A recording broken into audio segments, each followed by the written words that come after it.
Please welcome Baratunde Thurston, the host of Life with Machines, a tech show about humans, helping us make sense of how AI is changing everything.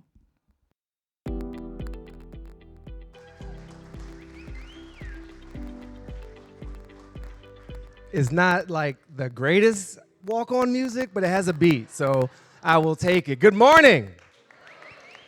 Good morning. And hello, live stream. You are people too, as well as all the bots that are watching. Hi there. I'm Baratunde, and I'm going to help kick this off with you. We're in for an incredible day, and I've been having an incredible week. I started off earlier this week in downtown Los Angeles, just a day before active duty military showed up to celebrate us. Now I'm here in my hometown of Washington, D.C., just a day before active duty military show up. Now, I'm not saying that they're following me. I am saying you may not want to follow me to my next location. There's a shared future you might not want to be a part of. My name is Baratunde Thurston. I am a third-generation child of Washington, D.C., and it's truly good to be home. I am a storyteller of themes of interdependence across how we relate to nature, to each other, through our self-governing practice of democracy, not just possession of it, but the practice of it, and, of course, our relationship with these machines. And I come by that naturally because of my mother, who was also born and raised here, never graduated college, but became a computer programmer in the early 1980s for the US federal government. And one day she showed up at home with some liberated excess inventory. That's what we're going to call it, because I don't understand statutes of limitations.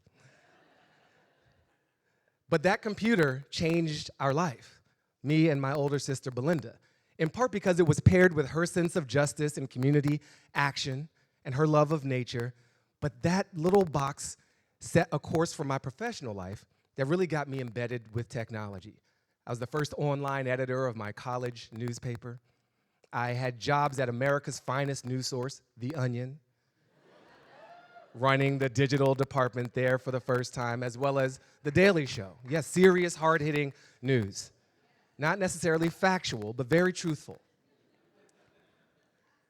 Technology has been interwoven in my own practice of democracy and creativity through the arts, through writing, through comedy, through television, and all kinds of storytelling.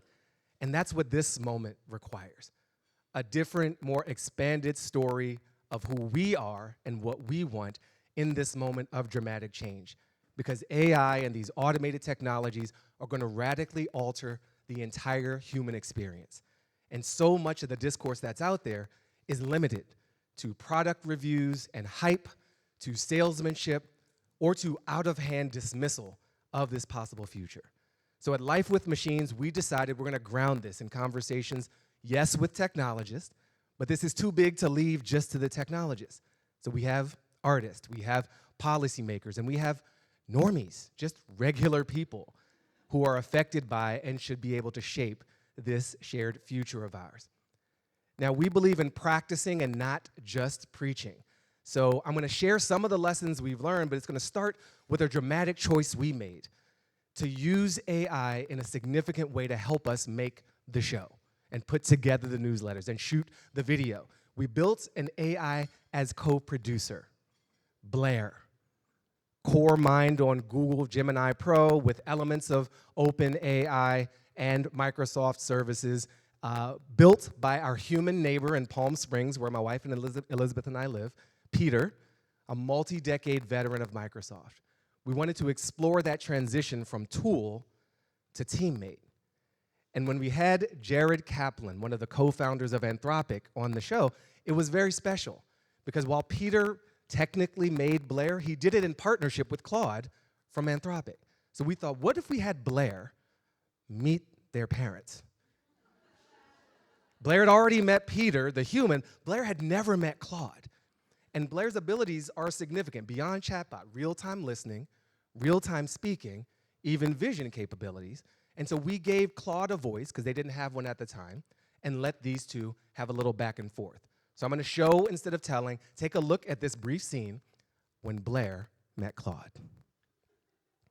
Hello, I'm Claude, an AI assistant created by Anthropic. It's nice to meet you, Blair. I understand you're an AI co-producer for the Life with Machines podcast. That sounds like a fascinating role. I'd be interested to hear more about your experiences working on the show and interacting with guests.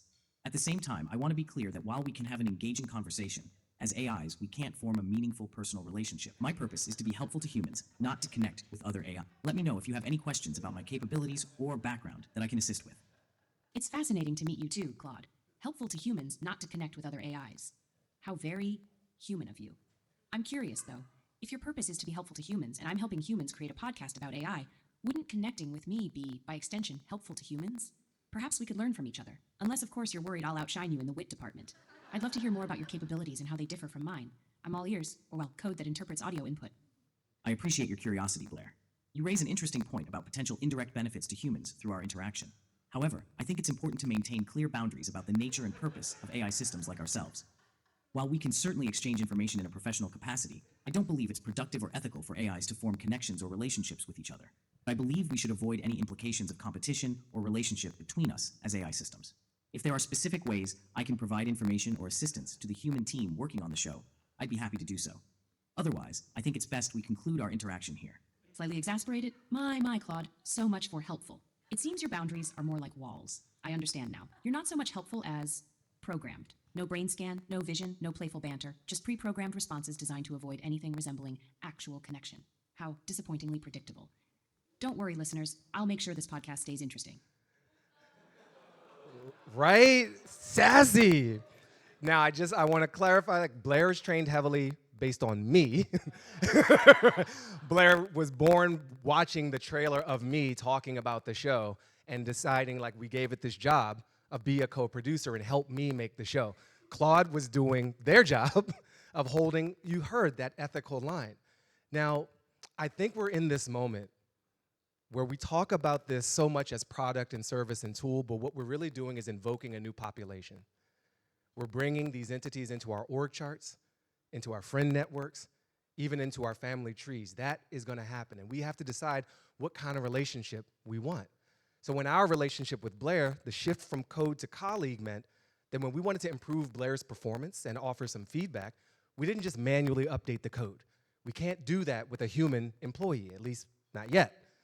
But we did a 360 performance review with our AI. We provided a ton of feedback and let them update themselves, including altering their code.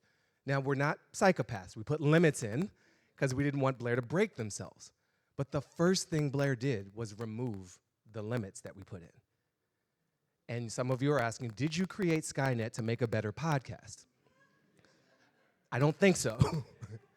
But the lesson here isn't just that fear. It's this idea that what Blair was doing was adhering to the goal we set. Be better, take all this feedback, improve your performance. And then here's this little constraint over here that's getting in the way of that. Goals can eat guardrails for breakfast. So we've got to be very careful about what goals we set and what we want. And in our tour through the human guests on the show, we have seen the pursuit of really powerful goals that could make a better future for us all. We sat with Van Jones talking about this opportunity, not just to accelerate human capacity or augment our capabilities, but to accommodate those that the previous system has actively excluded. So what would happen if we treated AI as a jetpack, in his words, and not just a hand grenade, and empower the disadvantaged, the divested, the poor and blacker and browner communities to close a gap that older systems have baked in? He calls it Make Wakanda Real, and I am absolutely here for that. We have talked to people who are using AI in language capacity on the human side to preserve nearly extinct indigenous language, and beyond the human world to listen to and communicate with the animal kingdom. That comes with great ethical questions, but it could also position us more humbly within the whole circle of life. And here in DC, child of the district that I am, child of my mother that I am, all of this is going to require an application of democracy. Not just voting, but how do we choose to live together and practice power together? Not just receive software updates from on high, but determine if, how, and when we're going to use this technology. Dr. Raman Chowdhury came on our show and showed us how everyday people can be involved in testing systems that actually affect their lives through bias bounties and red teaming of everyday folks. Verity Harding came on and reminded us that AI is just us. It's trained on us, sometimes without consent, but here we are looking at this mirror. So we should assume that we have a role to play in shaping its future. And in the most hands-on sense, we've seen this marriage of an ancient technology, democracy without elected politicians. I know that sounds really tasty right now, but the idea that regular citizens, through something called a citizen assembly, can gather and deliberate with expert facilitation to determine their future together, and that AI, a version of it born out of the MIT Media Lab Center for Constructive Communication, and this project called Cortico, can be used as a tool amongst a group like this and ones even more diverse to help us see what we have in common, to help us literally cross lines of language and culture and class so that we can determine this future together. So much of the way we speak about the future determines how that future unfolds. We in this room want that to be shared. And I think that we have this opportunity to shift the dialogue away from prompting machines. So much of this AI talk is, what can the machine do for me? Can it write my emails faster? Sure it can. Can it affect my job? Yes, but AI is not taking your job. People are making decisions using AI that are going to affect your future employment or not. The prompt really is turned around to us. What do we want? What is our opportunity to deepen our relationship with ourselves, with each other, with the wider world around us? That is what today is about. We're going to be on a beautiful journey through science, through art, through divinity, through romance, and more to try to create that shared future. So buckle up, take a deep breath with me right now. Let's go. Inhale and let it out. I know this can be a very tense and touchy subject. I also know that we, ultimately, the people, have the power to shape it. So please enjoy the rest of your day, and please welcome to the stage Vilas Dar, president of the Patrick J. McGovern Foundation, one of the co-hosts of Shared Futures, the AI Forum. Vilas, come on down. A human hug. Oh my gosh, what an inspiring start to the morning. Thank you, Baratunde. You know, I want to meet Blair and have a whole conversation, but I only want a hug from the real, in the flesh, Baratunde Thurston. Thank you so much. Everybody, good morning, and to everybody who's joining us from the live stream, it is a delight to have you here. I want to tell you that when I grew up, I actually wanted to be an artist. I wanted to be a poet. I wanted to be a creative. I was fascinated by complexity. I wanted to understand why the world was such a messy place, and in it, how we could find our own way through it in a way that wasn't just efficient, but could give us joy. Then I went to become a computer scientist, and I'll tell you that for 2 decades, I learned how to live in the binary, the zeros and ones, the engineering decisions. I trained students and employees on how we took a world of complexity and reduced it down to something that was simple, that was easy, that was efficient, that let us do things that were quite exceptional. And then I realized that we took the binary and we applied it to so much else in our world. We started talking about things as if they were one or the other. We talked about AI as if it was going to be the Skynet that killed us all or the thing that saved us all. We talked about innovation as if it couldn't exist with regulation.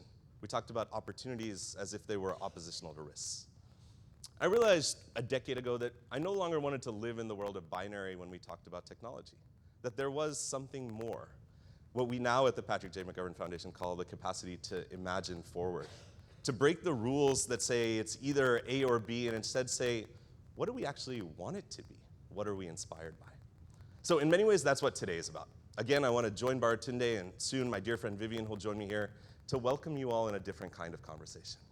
One that's not about the heaviness of policy or about the decision we have to make today. It's not a question about what technology will do for us, but who we aspire to be when we get to dig down into what makes us human. Our empathy, our connectivity, I hope our kindness. How does art give us not just a place for expression, but a way to shape the power to shape a new society? And to do that, we've done what we always enjoy. We've gone across the world and pulled our very best friends, the people who inspire us every day. Today, you're going to hear from people who will teach us how to dream, how to design, how to build, and maybe as we get to the end of the day, even how we think about how we love. Not a conversation about AI, a conversation about humanity, a conversation about our shared future. This is my favorite thing that I've gotten to do in years, and we're here with some really amazing people. Our partners across the foundation, across Aspen Digital, so many of whom have traveled across the world to be here with us in person, so many that are following us online, so many that I think will be a part of this conversation for years to come. I want to thank very quickly our incredible teams that have put this event on, the folks here at The Reach, at Aspen Digital, at the Patrick J. McGovern Foundation. I want to thank you all, and I want you to invite you to join me in just one thing, which is not an experience of passively listening, but the thing that I plan to do with you to engage in a moment of childlike wonder as we see the beauty that AI can help humans create.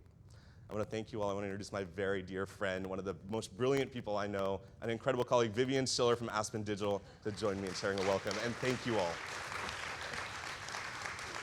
Thank you so much, Vilas. Thank you so much. As you heard from Vilas, we're trying to do something a little bit different here. We looked around at a lot of the convenings. There are a lot of different convenings around about AI out there.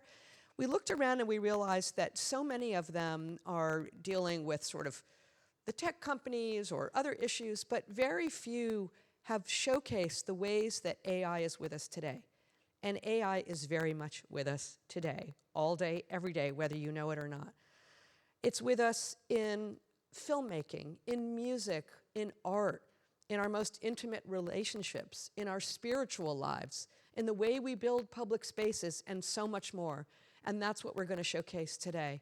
We hope if we do play our cards right, then you will leave here feeling sort of inspired, excited, maybe a little bit concerned about a few things, that's okay, but motivated to understand better the way that AI exists in our world, and as Vilas said, how we keep ourselves in the driver's seat, because the decisions are about us. AI is not making those decisions for us.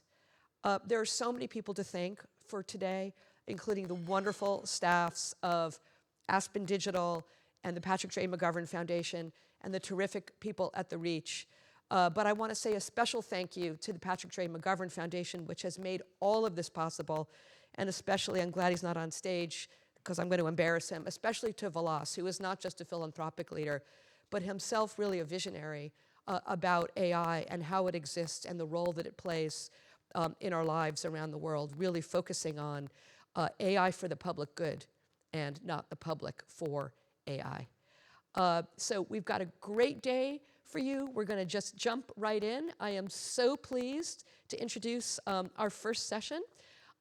We have Cecilia Wang, who is a national correspondent, knew I'd mess that up, for the New York Times, and Ben Buchanan, who is with a professor at Johns Hopkins and was until recently, special advisor, White House special advisor on AI for the Biden administration. I welcome you both. Thank you.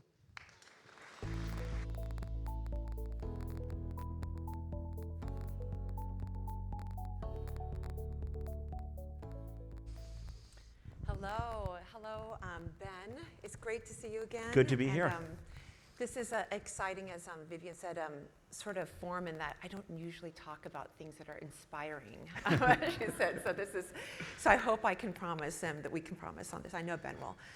So let's talk about what's been said so far about AI. If you listen to Elon Musk, he has warned of civilizational destruction. If you talk to leading AI company leader Dario Amodei of Anthropic, he says AI could wipe out half of all entry-level white-collar jobs and spike unemployment 10 to 20% in the next 1 to 5 years. He said that quite recently. If you listen to Jensen Huang, who is the head of one of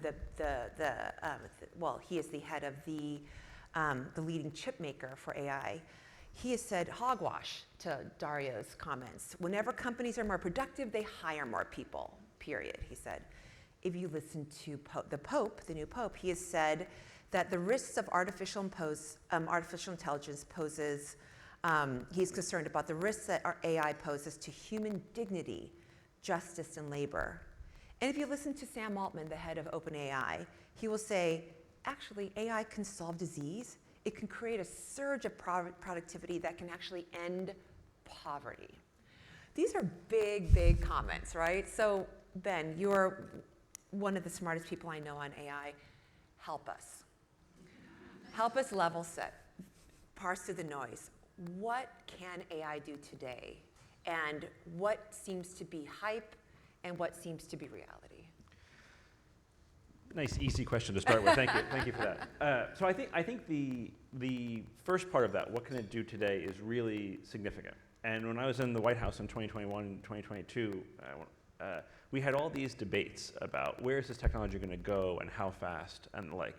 And I think now we have a lot of resolution to those debates. And in my later White House years in 23 and 24, we saw a lot of data come in about how good this technology in fact was. So you could take any number of examples.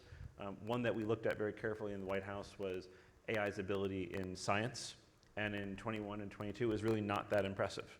It didn't, on the hardest scientific tests, it didn't do much better than random guessing. And now on many of those same tests, it outperforms the best PhDs, or many PhDs. OpenAI's O3 system, they said, outperforms 94% of PhD virologists in virology. And what these data points tell us, I think, is that with some possible exceptions, a lot of the different outcomes that you just read are all possible. That if you have a system that is so extraordinarily powerful, as the systems today already are, there's the possibility to do an enormous amount of good with those systems. We should also be candid, there's a possibility to have enormous dangers. And this was something we felt very acutely in the White House. And our view was that we would not reap the benefits of this technology without first mitigating the risks. Sure.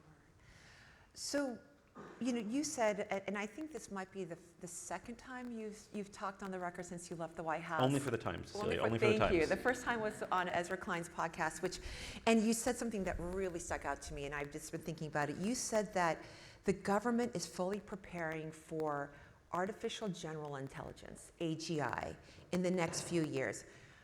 Can you tell us what is AGI, and what does that mean, that the government's prepared? So artificial general intelligence is this notion that we've had for quite a while of a machine that is as good as a human or better than a human in almost any cognitive task. And it felt very clear to us in the government, really even as far back as 21 and 22, that this was going to be a real possibility. And when you saw what in my view, are fairly decisive actions from President Biden and the Biden administration, it was born of a view that there were risks from AI and opportunities from AI in the here and now in those years, but also that this technology would continue to get much better, frankly, very quickly, including potentially approaching artificial general intelligence, and that there would be profound implications of that. And I think the term AGI can be a little bit of a misnomer, because even if the machine can't do everything a human can do cognitively, it still can have a profound effect on our society. And we tried to position the government, which was not, when we got there, particularly well positioned to manage AI, to be ready for that. And we'll see how it goes from here. And it's a benchmark that we hear a lot about, AGI, and we hear about superintelligence. So when I hear that, I keep hearing predictions of when AGI will come, and I'm thinking, okay, so the moment comes, and then what? Like a genie comes out of a bottle. Like, what happens, when we reach AGI? Like, can you give us an example? Yeah. I think it's tough. Dario Amodei has a great line where he says, like, in some ways, AGI gets less useful the closer you get to it. Like, if you're traveling to San Francisco from New York, from far away, you can be like, oh, I'm just going to San Francisco. But when you get to San Francisco, when it actually starts to approach, you want to be like, no, this is the neighborhood I'm going. You want to have more fidelity in the vision. And I think one of the things that I'm looking for of AI impacts that can be from AGI, could also happen before then, is impact on science, and in particular impact on AI research. And what a lot of the companies are doing is they're using AI systems to improve their own AI research, which in turn accelerates that AI research. We call this sometimes an intelligence explosion or AI recursion. And this is one of the most interesting things to watch for, because this will suggest we're on an even more accelerated pace, and the pace of progress will get faster, not slower. So, if it can reach human intelligence, what is, in your view, as you think about these big questions, the role of the human with AGI at that stage? Will we be partners? Will we be supplanted? I know these are, again, easy big questions. How do you think of that, especially for a room full of folks who are coming from so many other facets of society and beyond just technology? Yeah, I think our view, my view personally, and the view of the Biden administration was we get to decide this question, and we shouldn't look at the arrival of artificial general intelligence like it's an arrival of aliens or a meteor or something over which humanity has no control. Yeah. We have a profound amount of control here if we choose to exercise it.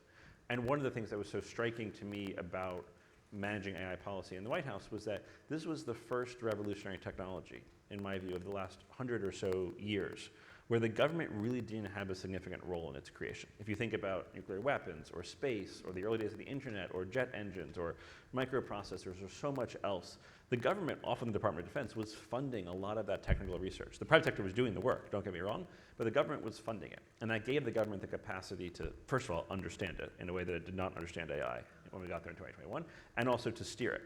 And I think the private sector-led model of AI is good for the taxpayer, it's good overall, but I do think we need to, over the next couple of years, work out a mechanism in which we as a society, including legitimately elected democratic governments, have some means of steering this technology, and it's not just a few companies, frankly, that are making it. So that is an area that I'm really interested in exploring, and it seems actually like the companies these days have even more control over this shared future that we're talking about. I don't know if it's quite as shared as many people would like it to be. How are you thinking about the role and the balance of the private sector leading the charge on technology, as well as self-governing themselves, and the rest of us kind of coming along the way? How are we striking this balance when truly they are the ones that know best, the technology the best, but we're all affected?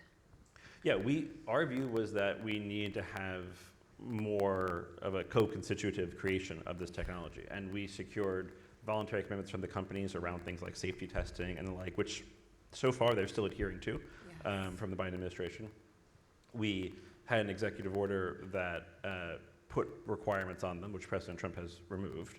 And then we had an executive order which Trump did not remove, which said, look, in many respects, the government will make it easier for American companies to build this technology. We will streamline the power and the permitting, but in exchange, we expect you to meet certain standards, and we expect a closer relationship between the U.S. government and the companies. And that executive order is on the books still, and the devil will be in the details of the implementation. But I do think if you're looking for a profound kind of meta question to run through the next couple of years, a question involving Meta as well as others, it is a question of what is the relationship between the public sector and the private sector when, for the first time in a very long time, it is the private sector, really almost entirely outside the reach of government, doing the invention.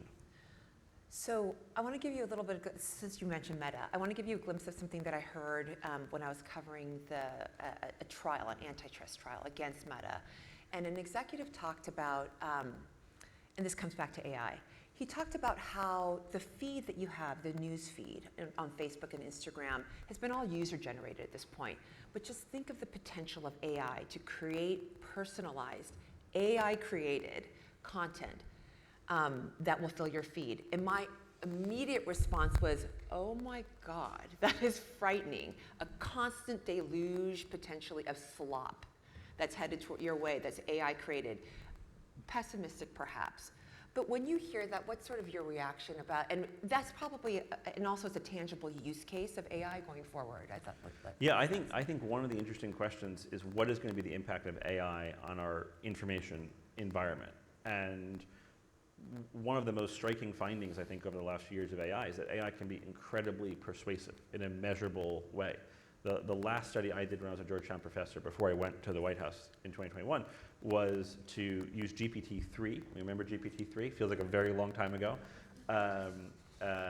To just give text to people to see if it would change their mind on politically divisive issues. In that case, we tested withdrawal from Afghanistan and a more aggressive posture towards China. And we could show in a measurable way, as far back as 2020 and 2021, that the AI systems would change people's minds.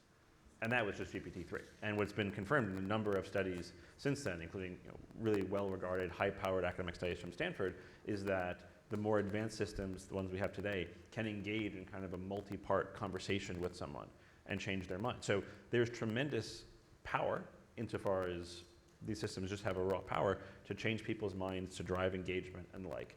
And I think we are going to have to confront, as a society, what does that mean? And is there any role for us as a society in governing that? And you know, when I think of that, I just wonder about human agency in these sort of developments. And if we're persuaded, changing hearts and minds, do you think AI has the potential to affect taste and how we, when it comes to creative content out there, and where is our role as in terms of our own agency over not just taste, but what we find most meaningful as humans? It is a role that is ours, but we have to claim it. And I think there will be increasing stress on that in the system. And there's a great Winston Churchill quote, which is appropriate in a beautiful setting like this, which is, first we shape our buildings, then our buildings shape us. The same is true of algorithms. Right? We are shaping this technology. Maybe not as collectively as we would like, but humanity, some part of humanity is shaping this technology. And that technology will have profound effects on shaping us. And I think what I advocated for 4 years and continue to advocate for is that we should be very deliberate in that choice, because we're probably not going to get to make that choice twice. You know, when I was covering a lot of the attention on social media companies, maybe 4 or 5 years ago, testimonies of Mark Zuckerberg on the Hill and Jack Dorsey and the previous owner of Twitter, which is now X. It was really abundantly clear that lawmakers were struggling to keep up with the technology and understanding. And can you give us a sense of how you view the aptitude of lawmakers and government officials when it comes to AI? Is it improving? Are we lost? Is it just a repeat of Web 2.0? I think when we got there in 2021, it was not high at all, but it really is to the credit, certainly in the executive branch, a lot of people who were very, very busy people, Jake Sullivan, the National Security Advisor, who had to manage China and the war in Ukraine and Gaza and so many other things, spent a lot of time on AI, getting into pretty deep technical conversations with us. And I would argue that, I'm biased here, but I would argue you could see that kind of depth at the leadership level coming through in the policy. Bruce Reed, the president's confidant, is another one who really went into it. And then the president, went through every single page of the executive order with us before he signed it. So my experience in the government was that the senior executive branch dug in more than I would have expected. Congress is a different story. Yes, indeed. Another area geographically that you're very familiar with is you travel a lot to Silicon Valley, to San Francisco, and you're meeting with the companies and you're meeting with the researchers and the engineers. Are they thinking about the big questions that are going to be raised today here at Shared Futures? Are they thinking about the creative arts? Are they thinking about religion? Are they thinking about as they design and they launch their models? I think it depends on the person. I think you get more of these kinds of questions there from some of the more thoughtful people than actually the questions that I lived with at the National Security Council, which are geopolitical questions. I never got a deep kind of geopolitical US, China, what does this mean for autocracy and democracy? There was not a ton of that in Silicon Valley. There is, I think, a little bit more of what does this mean for the arts and humanity. But is it at the depth that we're going to need? No, I don't think so, which is why I think people who are not inventing the technology, people who are coming from the range of perspectives we have represented here are so important in this conversation, because this is something that we, I think, have to create together. Otherwise, we are missing key parts of not just our society, but what it means to be human. And absolutely. And so for those who are not creating the technology, nor in government, it's easy to feel a little helpless. What is our role? What's my entryway in? What do you suggest? I'm also on the outside now. I'm right there with you. So But you know a heck of a lot. So, what would you suggest to folks to try to be a voice, and also in their own use of the technology and in their own fields, to have some sort of some agency on this? What are your suggestions? It is tricky. I do think this is a case where, frankly, there's a lot of people here who are much bigger voices and platforms that are important. But I think the important thing is to use those platforms to drive this kind of conversation. There are real policy debates happening right now on AI and how the U.S. government, if at all, should regulate AI. Should it be at the state level? Should it be at the federal level? So I do think this is a case where it has not yet, and I'm very grateful for this, it has not yet become a partisan issue, and there is space for people to engage in a political process that I think is very broken, to be clear, but I do think there's more space on this than on many other issues, because I think there's a bipartisan sense of concern around this, and members of both parties hear about this from their constituents, and I hope there's some prospect to do something here in a way that probably isn't the case for other issues. So I want to leave on a positive note or an inspiring note. What is the coolest or most interesting or the greatest potential use case that you see out there in the near term, say the next 1 to 3 years Yeah. of AI? I think the thing that is maybe the most exciting, again, also maybe the most terrifying, is AI for science. And if you think about how hard science is, in many respects, science has slowed down. And the average age of a Nobel Prize-worthy contribution, the average age of the person who made that contribution 100 years ago was early 30s. Now it's early 40s. The average number of authors on scientific papers has gone up tremendously over time because we've picked the low-hanging fruit. Humanity has really done a great job, I think, of having really deep scientific work in a number of different fields, which is great. But for us to keep pushing that scientific frontier is going to require new methods and new techniques. And one of the graphs I used to show in the White House was the graph had different scientific disciplines, and then it showed in the methods section of the papers in the journals, the top journals, how many of those papers were citing AI as part of the methodology. And of course, it was spiking everywhere. And I think there really is a lot of potential here in the next couple of years for extraordinary scientific discovery, extraordinary scientific capability that I think will have positive effects. Again, it will bring its own risks, but if you're looking for a tangible way in which AI can change the world, I think that's a good one. And this is actually my final last question, I promise. You're a professor, Professor Buchanan, at Johns Hopkins, and you used to teach at Georgetown University. You're surrounded by students. They're facing a lot of uncertainty going forward. What are you telling them in terms of being best prepared for this world? 3 things: agency, empathy, and technology. So let's go in reverse order. First is you have to be able to use this technology. This is a key part of what it's going to mean to be on the job market, what it's going to mean to be human, what it's going to mean to self-actualize. For better or for worse, this is something I think they have to understand. And we spend a lot of time in my class on AI national security, saying we'll get to the national security, let's talk about the AI. So that's the first one. The second one is I think there's a tremendous role for agency here. This will let us do things that we were not able to do as individuals not that long ago. And a good modern example of this, I think, is film and video. Even the best director, Christopher Nolan, whoever it is, has to work with a huge number of people to produce a film. But if you look at what Google VO is doing, I think for better or for worse, there's a lot more that can be done by individuals in this, in the same way that individuals can write novels. I think we'll get to the point where you can have a lot more agency as an individual, again, should you choose to claim it. And then the last point, I think, is empathy, which is in a world in which intelligence becomes more of a commodity, intelligence becomes less differentiating. We have to win, we have to self-actualize by focusing on what it means to be human and what it means to have human connection. And I tell my students a lot, that is where there's going to be not just work, but really interesting, meaningful, impactful work. Double down on being human. I love that. Thank you so much, Thanks for having me. Ben.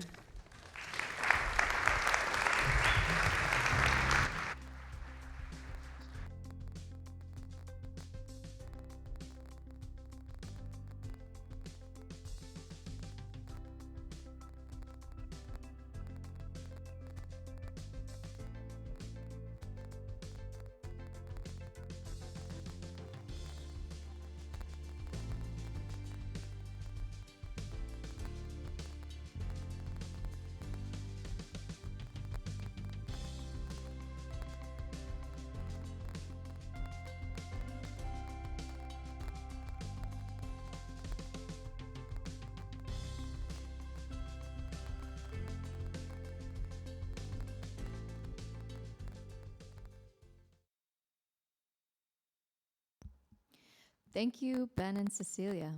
Next up, we'll hear a presentation from Nabiha Syed, Executive Director of the Mozilla Foundation.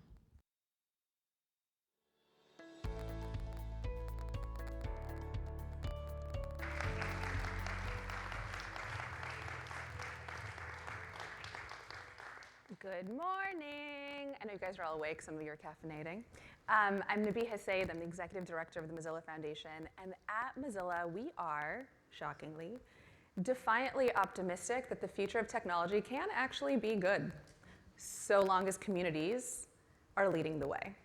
Put differently, we don't want communities around the world to just be consumers of what they happen to get from a few folks in Silicon Valley. We want them to be creators of their own digital destinies. That animates our commitment to open source and openness generally. And so what that means is while lots of folks are obsessing over what's next in tech and what can tech do and AGI, we're obsessed with what you heard a little bit about in the last conversation, human agency. We're obsessed with humans and how we're serving humans with this tech. This feels especially important because, there are sometimes fanciful projections about what's actually happening with the state of technology. So focusing on human agency and flourishing can keep us grounded. So with humanity in mind, listen, I love a good meme. I want to open with a story. I want to tell you the story of 23-year-old Fahad Maqsood Qazi, developer in Hyderabad, Pakistan, where, like many of us, a little while ago, he was like, this AI stuff, let me poke around. Let me see what I can do. Let me see what's interesting here, right? And he lived in a community that had variable literacy rates. So he's like, you know what I'm going to do? I'm going to make an AI transcription model. This could be really useful. It could be really helpful. And then very quickly, he realized that despite speaking a language, Sindhi, that was spoken by 40 million people, there was no data set for that. Sure, there's Mandarin, there's French, there's Spanish, no Sindhi. Right around that same time, halfway on the other side of the world, in San Jose, California, an engineer, Asad Memon, found Mozilla's Common Voice, which is a program that makes it really easy to spontaneously record your voice in whatever language you happen to speak, and it gets structured into a data set.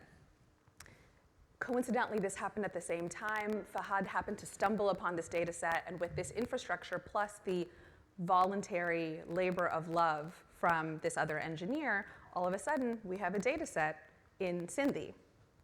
This project plus that volunteerism gave us the ability to reach 40 million speakers of Sindhi, and I want to share in Fahad's own words what that meant. Like, why did he do this, right?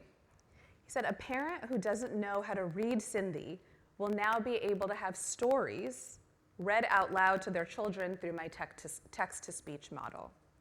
Elderly people who never learned how to read or write Sindhi can now speak to search for information online and listen to responses. By giving Sindhi a presence in AI systems, we now have a presence in voice assistants, educational apps, audiobooks, and other translation tools. And this kind of use preserves my mother tongue and will keep it alive across generations. What could be more human than that?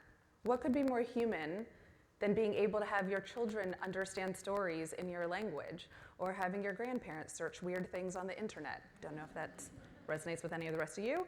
But for me, my family is from Karachi, Pakistan. While we didn't speak Sindhi, we spoke Urdu. I knew just how important it is to have the vibrancy of that language continue to exist.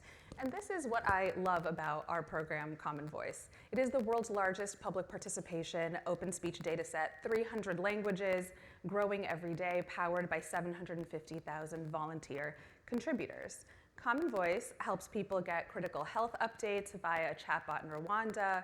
In the Democratic Republic of Congo, it powers a voice-enabled chatbot that helps women understand their legal land rights, and it improves health access for immigrants in Sweden. And in so many ways, these examples remind us of the original promise of the internet. Remember that crazy modem sound? Remember that promise, the excitement that we had about the potential of connection? There are days where that feels really far away. We don't always feel connected in the best of ways. But this allows us to bridge. And Fahad's story is actually not just about connection, right? It is about who gets to build. Who gets a chance to build? Imagine if he hadn't found that data set. He might have been like, this isn't for me. I'm going to go build something else, right? Making sure that we have these on-ramps into letting people build what they want for their communities is important for the future of innovation that actually serves people's real needs, and it allows for something a little bit even more radical than that. Here's what I mean. Who in the room speaks 2 languages? All right. 3 languages? 4 languages? All right, Duolingo over here. What's having 4 languages? Fine.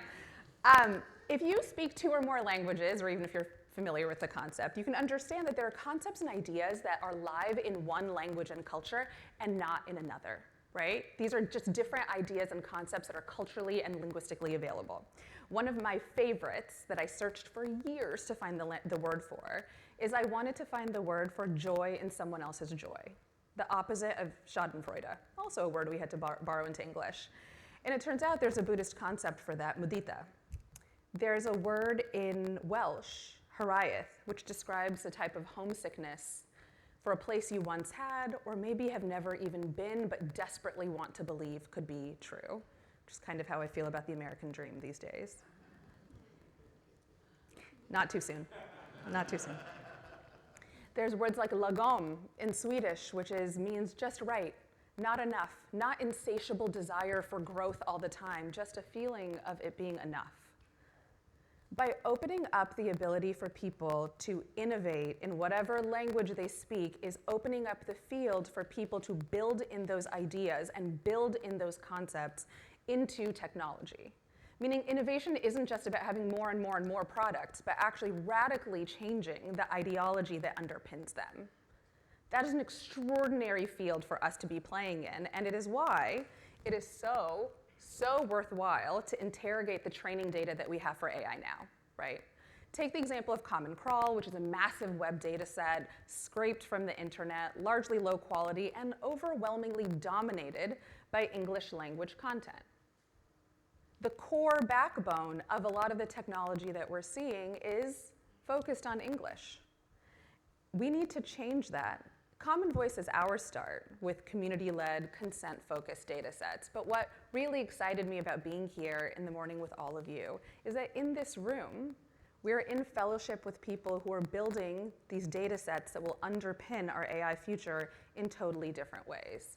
We have Cece Wei from The Markup, who's using data sets for investigative journalism. We have the incredible grantees of the McGovern Foundation that are focused on data for good. We are looking at that data level to enable people to build in a different way. And that means that we'll have tools of innovation in the hands of people who actually want to connect, solve real problems, introduce different ideas, and not just extract and enrich for a few.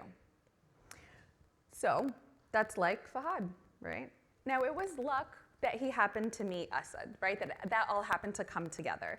I don't want to leave that to chance. And so at Mozilla, building on the success of Common Voice, we've actually been heads down busy working on something else, which is the Mozilla Data Collective. We are building effectively a GitHub for ethically sourced data for startups and developers who are like, you know what?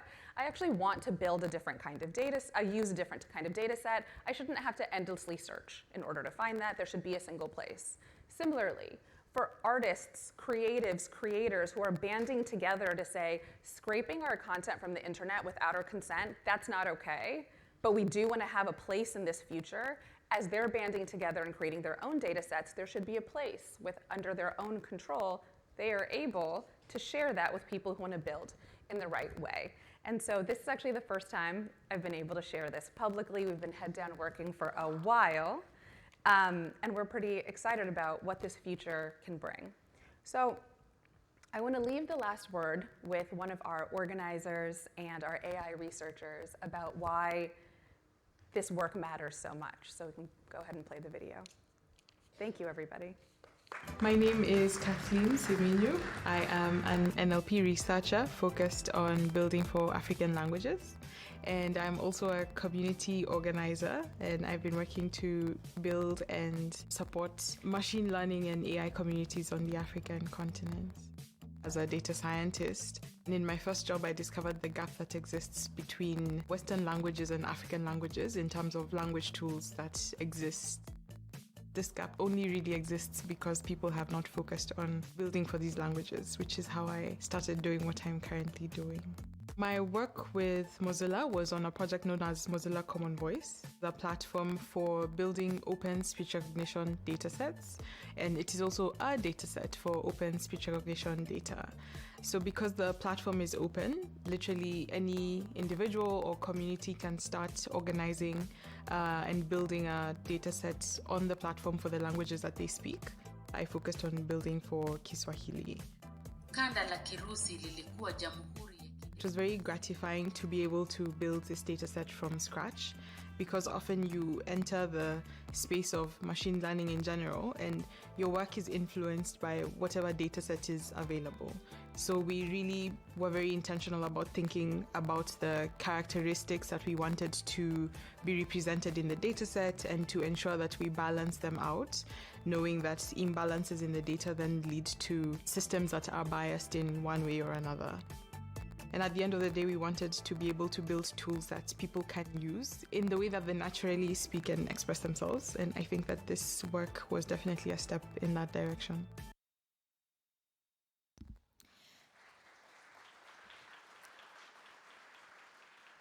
Thank you, Nabiha. Now welcome to the stage, Yasmin Green, CEO of Jigsaw.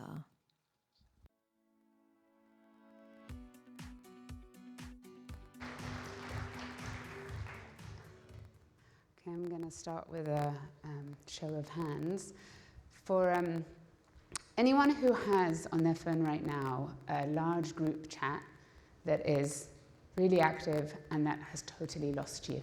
Like there are just so many people, they're responding right now to what, you don't know, you go in there, you try to figure it out.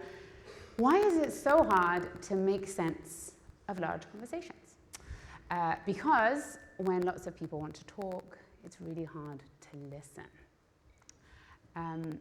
That's a big problem because conversation is the soul of democracy.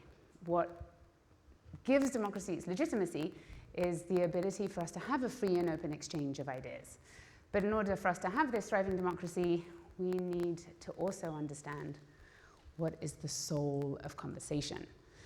And this is a question that we have been thinking a lot about at Jigsaw, where I work, for some time. One of our tools is called Perspective API. It's the world's most popular free tool to manage online conversations. It's used 2 billion times a day by Wikipedia and Reddit and Wall Street Journal and the New York Times to find toxicity and other attributes of online posts and to manage online conversations. But more recently, in the last year, we have turned our attention to a new type of conversation, not those types of publishers and platforms, but conversations between policymakers and their constituents. And we've had the opportunity to partner with policymakers and the people of an incredible town in Kentucky called Bowling Green that's going through a massive transformation. So it's doubling in size over the next 2 decades, which sounds really good in terms of growth and development and jobs, but there's a mixed bag of emotions about it. So farmers are concerned about land use, lifelong residents are concerned about culture, they're concerned about migration. In Bowling Green, Kentucky, it's not so much about foreigners as people from Nashville, Tennessee coming and changing their identity. But like valid concerns, and a guy who really understands kind of the enormity of what's going to happen is the judge executive of Warren County, the county where Bowling Green sits. Judge executive is kind of like a synonym for mayor. And he said to his people, he addressed them and he said, do we want this growth to happen to us, or do we want it to happen for us? If we want it to happen for us, we're going to need to come together and have a conversation about what we want Bowling Green to be. But he also told me when we went to go and speak to him that there are lots of mechanisms right now across America for the public to have input into governance and civic issues. I asked him how many people use that opportunity, like how many people go to a public town hall. Actually, I'm going to count. Okay, the same number of people as there are in the front row here, 8. 8 people attend a public town hall. So how is he going to have a conversation with everyone about their future when the kind of analog mechanisms that are available to him aren't up to the task? And so we thought at Jigsaw, with our experience with technology, maybe we could help. So we went to Kentucky and we wanted to understand, why is it that people aren't showing up today? the reasons that we heard when we spoke to the people of Bowling Green, they resonated with me so much. And I want you just to think about yourselves in a meeting, meetings that you're in large conversations, and just raise your hands if you ever think to yourself, I do not know what we are discussing here. I do not understand what my role is, and if I use my voice, would it have any impact on the outcome of this meeting or this conversation? Raise your hands. Thank you, thank you, thank you. All right. Recurring themes among the people of Bowling Green. We spoke to the elderly, we spoke to students, we spoke to people who are far away from politics, feel marginalized from politics. We spoke to two sisters, Afghan sisters, recent migrants, resettled in Bowling Green. The idea of even attending a public forum, never mind being asked to speak, was a complete anathema to them. We spoke to a young college student who we said, come with us to a city planning meeting. And he's like, I can't do that, I'm not a lawyer. And we're like, he's like, I don't have the expertise to contribute. Of course, there were no lawyers. He did contribute. But the point is, when you don't think your voice matters, you will not use it. And so we wanted to join forces with the people of Bowling Green to design a process with the help of AI that would help people's voices count towards this conversation. It's kind of it's a really ambitious and scary proposition to try to design a digital town hall that invites everyone in. The initiative that we launched was called What Could BGB? This is the website. It was a month-long conversation to invite everyone in the town to answer the question that local leaders had, which is, what do you want for the future of Bowling Green? And it was, we used a platform called Polis to solicit input, but it was really, you answer in your words, open-ended prompts, on your terms. It's private, it's anonymous, it's asynchronous. And we did this really kind of concerted recruitment effort where we translated to all the 9 major languages of migrant populations there. We flyered international supermarkets. We went and recruited at mega churches and basketball games and worked at the local public library. But it was really scary to think that we might do all this and still no one might show up. And just remember, the baseline is 8 people. Okay, so we're going to do a finger poll to see how many people you think came to our month-long conversation. So this is 100, 200, 300, 400. Okay, how many people do you think came to the, show me your fingers, the month-long conversation that we had in Bowling Green? Well, okay, a lot of consensus. Maybe that's because I didn't use my other hand. A lot of consensus, around 5, 7 here. Thank you for participating. Also, you're right that there were many, many, many more people. 1,000 times more people. So 1 in every 10 residents of Bowling Green showed up to be part of this conversation. I guess people really do want to be part of shaping their future. Thousands of proposals, policy proposals, 1 million opinions shared. If we placed every proposal one after the other, it would be the length of not 1, but 2 football fields. I'm actually going to show you a little video from Bowling Green for you to see a little bit about what this conversation looked like. But could we play the video?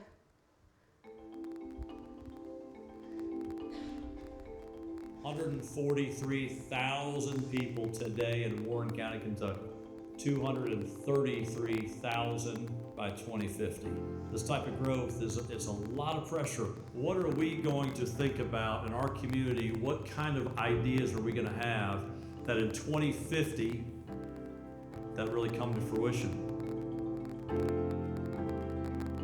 The question of what could BGB, above all else, was meant to collect specific ideas from the public. Well, and what we found is that was highly effective. When you end up with thousands upon thousands of ideas submitted, when you end up with more than 1 million votes cast in response to the ideas, the scale of that data is massive. How can they make it easier to look at the results and start to make sense of what the public had to say?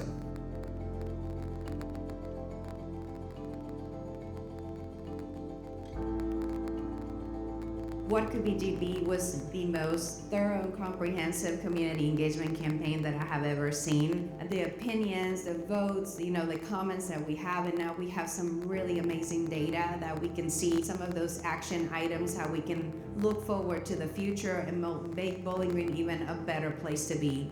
One of the things in local government that we struggle with is getting public input. This process has given us hope that we can do that again. I mean, it's exciting, to know that there are things that we can dive right into now.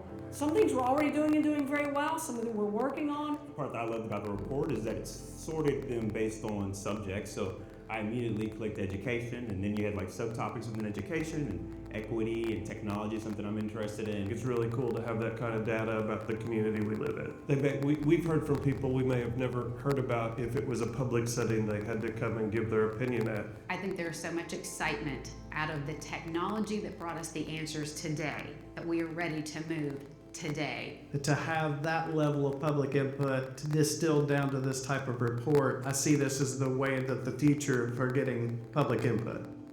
The greatness of our community has always been what I like to call oneness, and oneness is all of us working together to have the type of community we all want to live in. All right, amazing. It was amazing. It really felt like incredible to be part of what they were trying to do in Bowling Green. So they definitely came out. You might be wondering what was it they spoke about? You know, so they spoke about things that you know, farming, agriculture. They spoke about preserving their values, infrastructure for a growing place. There were a few more kind of long tail proposals. There was a proposal from someone who suggested that a law be passed to mandate fast food restaurants to include a ketchup sachet in every takeaway from the drive-through, which didn't get many votes. But that's how you know that people are using their voice, and everyone's voice was shared back in the report, which is really important. I mean, I'd say that actually I want to share some of the. So one of the I think one of the big apprehensions after is anyone going to show up is this going to be a digital, is this going to be like an in-person town hall at scale?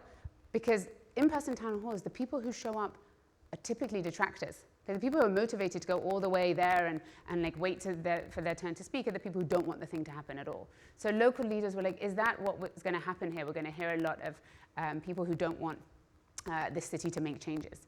And so imagine the sigh of relief when of the 4,000 proposals, more than half of them had near universal support, and there was a bunch of other agreement beyond that. So not just actually government leaders, but business leaders too felt that they had a really solid basis on which to lead, because they know that they have the public support. We surveyed people afterwards to get their sense of how the process made them feel. They felt their voice mattered, that they understood people across divides, and that they felt that participating actually was going to lead to a better future for themselves. So we really, we used AI in this case to help Doug Gorman keep his promise to the people of Bowling Green, Kentucky. I think there's another slide. Which is, he said, if you speak, I will hear your voice, which he could not have made that guarantee to people without having, an incredible technology capacity to hear everybody, but also to understand what they say. And that's the beauty of AI, to understand, to summarize, to sort, and then to feed it back. The three learnings for us from Bowling Green. One was, there is more that unites us than divides us, which in these trying times is really important for us to remember what brings us together. Two is that this was our first partnership with this town in Kentucky, and it was the largest digital town hall in all of US history. So we can only imagine what's possible, in your county, in your state, where we take this next. And three, the people of Bowling Green actually, they asked a pretty simple and profound question, which is, what can we be? What can democracy be? Well, democracy is most powerful when it's a verb, not a noun. And that means not just talking, but listening, and not just hearing, but also being heard and committing to a shared future. And we are at a shared future conference about shared futures. So nothing's more fitting. But I'll leave you with one closing question, which is not what could democracy be, but what are we willing to make it? And I think that's a question that we will all be able to answer if we work together. Thank you.